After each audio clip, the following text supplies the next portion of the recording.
70%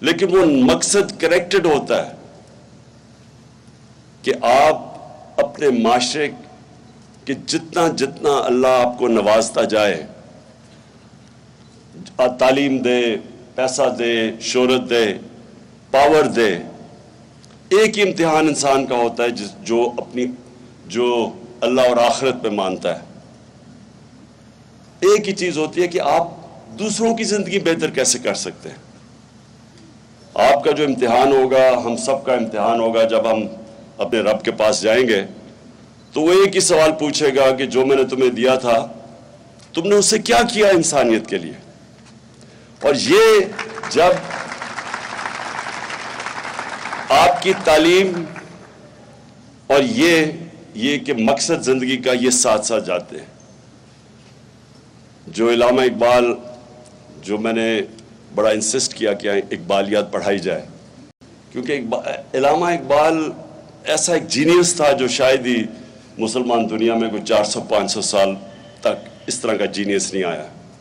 تو علامہ اقبال کی جو شاعری ہے وہ سارا وقت کنیکٹ کر رہی ہے انسان کو اوپر والے سے، مقصد زندگی کا۔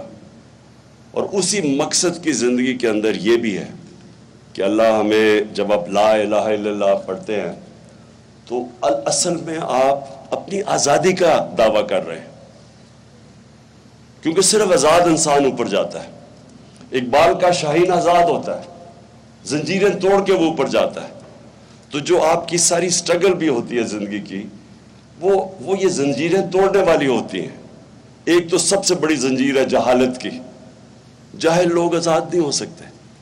تو ایک تو آپ کو تعلیم مل جاتی ہے، پھر جو دوسری زنجیر ہے وہ ہم بت بنا دیتے ہیں اپنے راستے میں، جن کی ہم پتہ سوچے سمجھے بغیر ان کی پوجا کرتے ہیں، جس میں خوف کا بت ہے جو کہ آپ کا دین توڑتا ہے۔ خوف کا بت کہ اللہ کہتا ہے کہ میری رزق میرے ہاتھ میں ہے، میں نے تم کرو گے فیصلہ، میں کروں گا تمہیں کتنی رزق ملے گی۔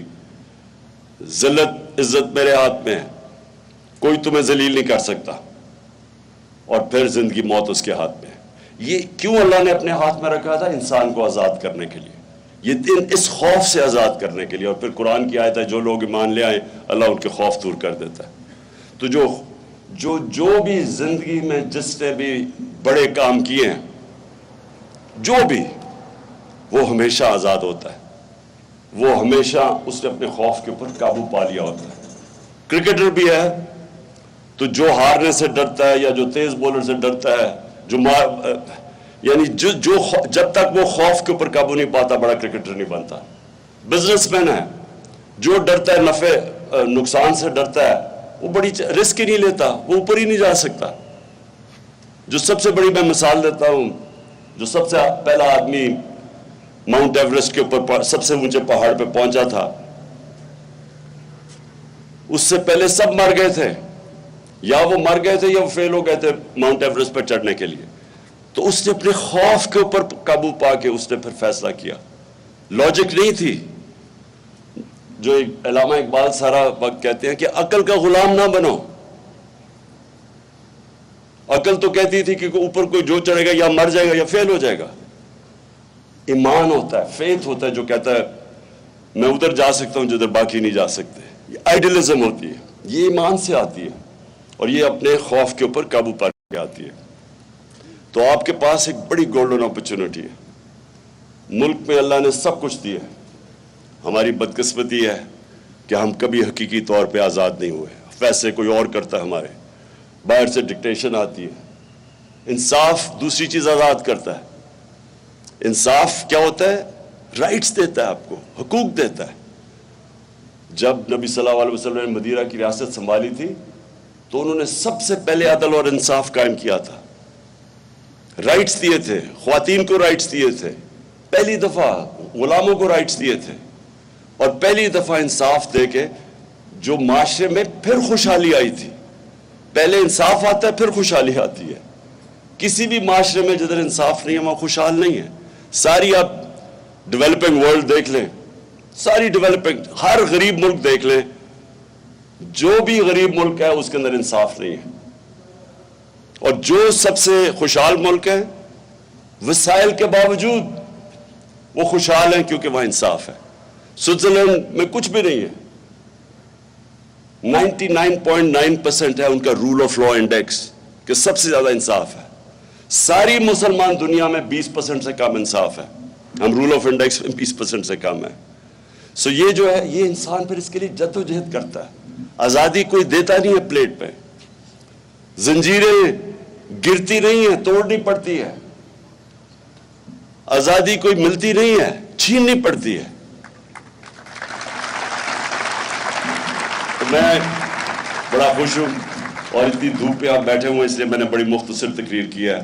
مجھے خوشی یہ ہے کہ اتنی زیادہ ہماری اس علاقے میں ہماری فیمل ریپرزنٹیشن ہے. یہ بہت خوشحال چیز ہے ہمارے ملک کے لیے. اور انشاءاللہ میں آپ سب ادھر سے میں ایکسپیکٹ کرتا ہوں کہ نمل یونیورسٹی سے اس ملک کی فیوچر لیڈرشپ نکلے گی. شکریہ.